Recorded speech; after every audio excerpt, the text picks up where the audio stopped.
Hi, good morning, and thank you so much for being here today.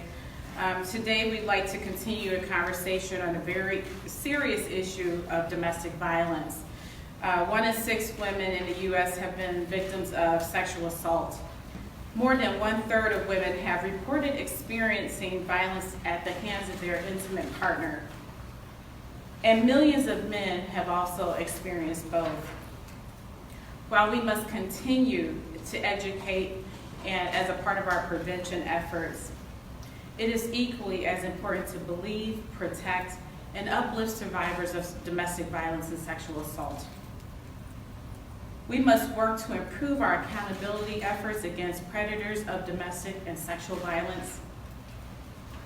There is no better time to bring this discussion to the forefront now, especially because October is Domestic Violence Awareness Month. All of the Progressive Women Caucus believe this is one of several issues that needs to be addressed and recognized. As elected officials, we serve the voice of our people. We must spread awareness and act. We must address the shortcomings in our laws and right the injustices those before us have faced. Every victim of sexual assault and domestic violence deserves to be heard. Every story must be told, and every wrong needs to be made right. To do anything less would be irresponsible as a legislature and a disservice to those who suffered in silence before us. Today, going forward, we say no more. So thank you. And now I'd like to turn it over to Representative Tenisha Yancey from Wood.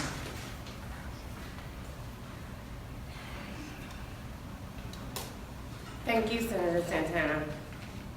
I am Representative Tenisha Yancey. I represent the 1st House District, and we're here today to talk about an extremely critical issue of domestic violence. This issue can happen to anyone because domestic violence does not discriminate. It can occur regardless of race, gender, socioeconomic status, and zip code. And it's time that we recognize the pervasive nature of this truly widespread epidemic and work to combat it here in Michigan. As things stand, survivors of domestic violence, sexual assault, and stalking face numerous barriers to leaving their situations and getting on the road to rebuilding their life due to our state's lack of protections and support. In the workplace, when securing housing, throughout the justice system, and accessing resources. So as Domestic Violence Awareness Month comes to a close, my colleagues and I from the Progressive Women's Caucus, Gender Violence Task Force as well, are proud to introduce this package of bills to address these glaring holes, ensuring our words of support are followed up by action. We can and must work to better support survivors in Michigan. Thank you in advance for helping us to move this bill package forward, and I will now turn it over to Representative Holt. Good morning. Thank you, Representative Yancey. My name is Kara Hope, and I represent the Ingham County communities of the 67th House District. When addressing this issue, it's important to remember that no 2 cases of domestic violence, sexual assault, or stalking are the same, just as no 2 survivors are the same either. But often our laws don't take that into consideration. That's why our bill package introduced today is so crucial for ensuring protection for every survivor in order to have their individual, unique needs met. Our legislation would prevent landlords and real estate agents from discriminating against individuals on the basis of domestic violence, sexual assault, or stalking, including providing eviction protection for survivors of domestic violence. It's terrible enough that survivors have not felt supported by the laws that we as legislators are responsible for crafting, and it's worse still that they often find themselves on the streets as a result of their abusive situations. But the Progressive Women's Caucus, along with our allies in the House and Senate, are committed to putting an end to that shameful cycle Because like Representative Yancey said, Michigan can and must do better for the survivors in our state. Thank you. Now I'll turn things back over to Senator Santana. Thank you.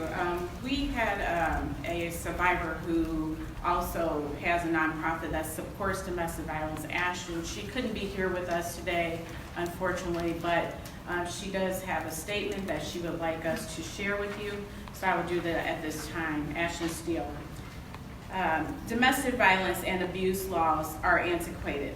Most of them were put into place decades ago and were decided upon based on the cultural perceptions that allow injustices and abuse to prevail in the first place. These inadequate laws have resulted in a cycle of systemic failures that have ruined far too many lives and been way too costly to taxpayers. It is time that we change that, and that change needs to happen now. We elect and pay people to work for us, except most of us never require them to do their jobs. Up until a year ago, I was part of that guilty party, These elected officials are not famous, special, or perfect. They are civil servants whom we pay to protect our collective interests, and they are humans who, like us, the rest of us, cannot understand a problem until they become properly educated about it.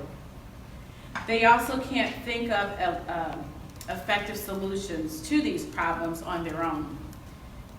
We, the people, must be active part of the process in order for the process to work. Our lawmakers have responsibility to listen to us, and we have the responsibility to give them something to listen to. If you are a survivor of violence, please tell lawmakers how laws could help have better protected you. If you have the privilege to live a life that was unaffected by domestic abuse, please talk to survivors and learn how you can help them and advocate for better protections. This statement was provided by Ashton Steele, a domestic violence survivor. So I want to thank you all for being here today. We want to continue forward in making sure that we are protecting survivors in this state. So thank you all so much.